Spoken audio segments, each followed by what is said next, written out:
అంటే ఆయన ఇండస్ట్రీలో లోతుకున్నాడు కాబట్టి. అంటే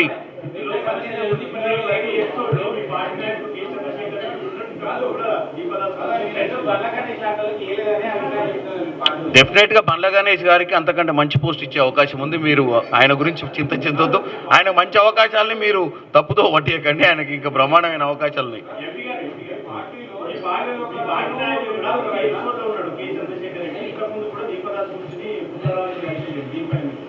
ఆయన సినిమా ఇండస్ట్రీకి సంబంధం లేదు, అల్లుడు సినిమా ఇండస్ట్రీకి సంబంధం. మీరు తప్పుగా అర్థం చేసుకుంటారు.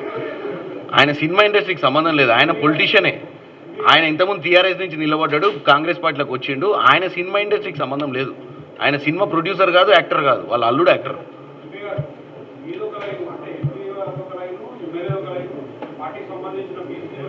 ఎవరిది ఏ లైన్ లేదు.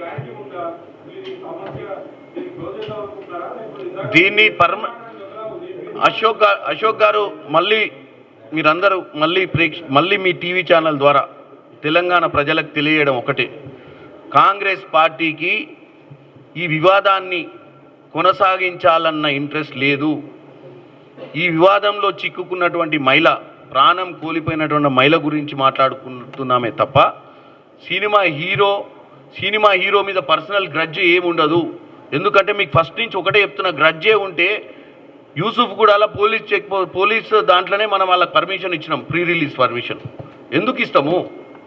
అసలు సినిమా ప్రీ రిలీజ్కి ఇచ్చినాము, సినిమాను ఎక్స్ట్రా షో చేసుకుంటే మన పర్మిషన్ ఇచ్చినాము, రేట్లు పెంచుకుంటే మన పర్మిషన్ ఇచ్చినాము. మాకు ఎందుకు ఉంటుందండి కోపము? జనం జేబులకు చిల్లు కొట్టి మీరు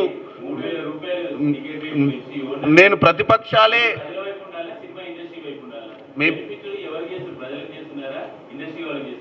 ఇప్పుడు ప్రజల కోసమే ఫైట్ చేస్తున్నాం గత వారం 10 రోజులు.